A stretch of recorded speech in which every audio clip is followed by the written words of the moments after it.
And we are going to get right into the big one, the main event, UFC 320, the light heavyweight championship of the world, the rematch. Poatan Alex Pereira does it again, gets back his titles, and once again, versus Magomed Ankalaev. And wow. Unbelievable fight. From the get-go, we talk about the mental side, and we talk about the stare down and the walk of Pereira. You felt it, and he wasn't messing around. He said he wasn't right the first time. You got to believe him this time after that. He didn't waste any time. The opening seconds, he let it be clear, I'm the boss, and I'm the one coming forward. And you said in the lead-up, bud, that Pereira should be looking to throw more right hands. It wound up being a right hand that finished him. But because it's the southpaw killer, and Ankalaev is usually a southpaw.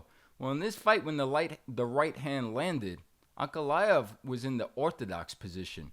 Maybe because some of those leg kicks in the first round, in the first minute, maybe because of the leg kicks in the first fight. He made that mental adjustment. It might have backfired, might have hurt him. Beautiful right hand, right on the ear, had him in big trouble, and then the rest was history.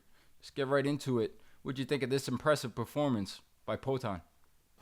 I think that people missed what you just brought up. I thought that was a big part of the whole victory. I mean, yeah, first of all, the way he came in, you know that I'm a guy that always finds a movie analogy. Are you ready? The way he was walking in with the leg stiff and with this, like a limp.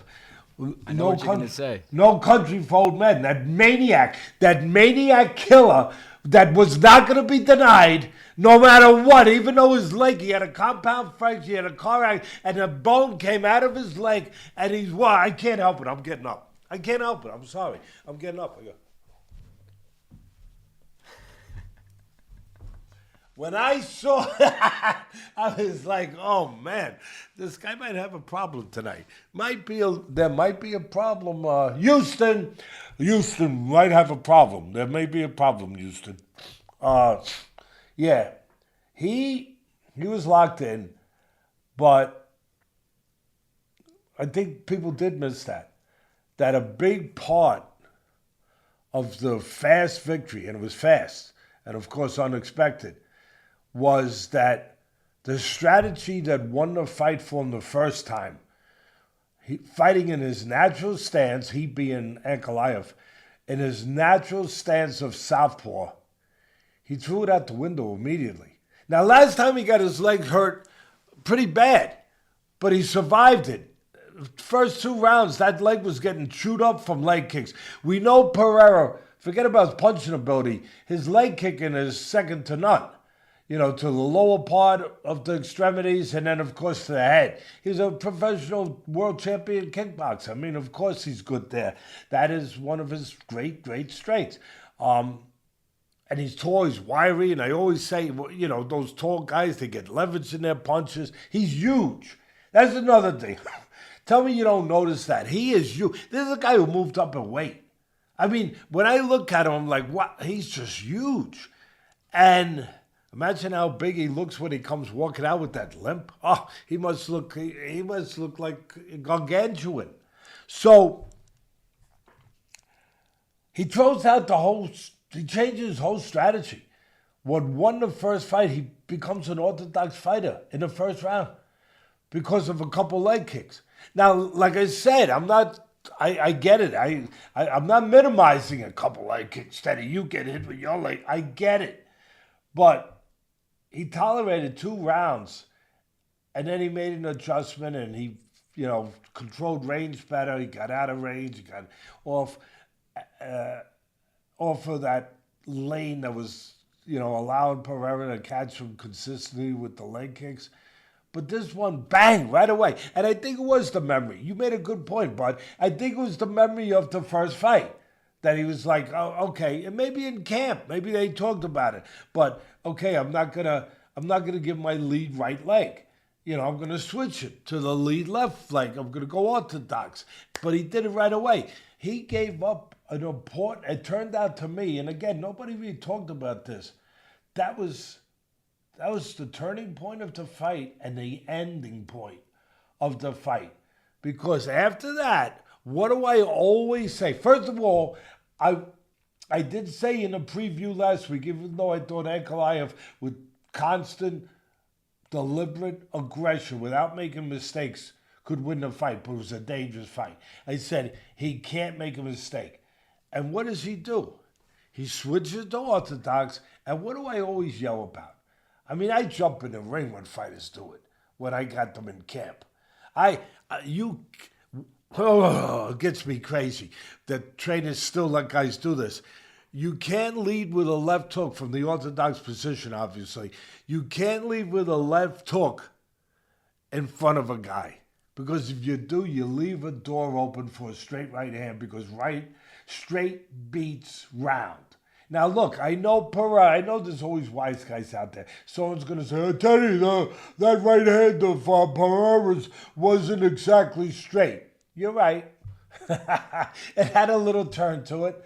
I would say a quarter moon, maybe. It was still straighter than a hook. It's still in the express lane, not the local lane. Okay? It gets there faster. And it got there faster.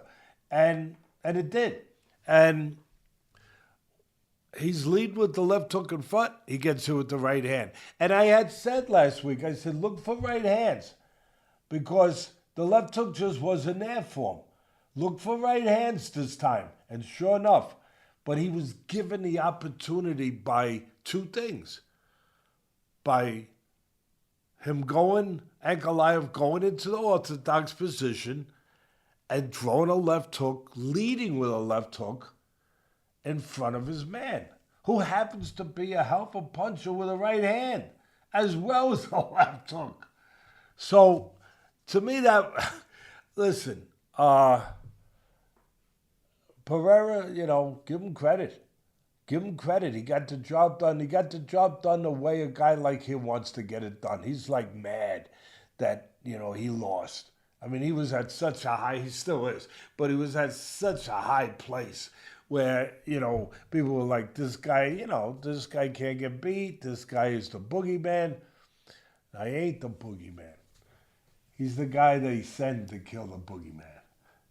He is, what's his name? You have a Ukrainian wife. She got on me a little bit last week when I was calling him Bayaga, whatever. And she corrected me. She sent me a text and said, I don't have it in front of me. I should have wrote it down. What is the that I'm looking, the proper pronunciation of that John Wick, the boogeyman? Baba Yaga, I believe. You got it wrong, too. Oh, yeah, regardless, Pereira is John Wick, right? I mean, we talk about movies all the time. You talk about one of your favorites, Man on Fire, Denzel Washington. That's what he was. He was a man on fire. I don't know, but if I've ever seen a performance, and it's up there, I got to be at the top. When you talk about nasty, chip on your shoulder, determined, right? All of that.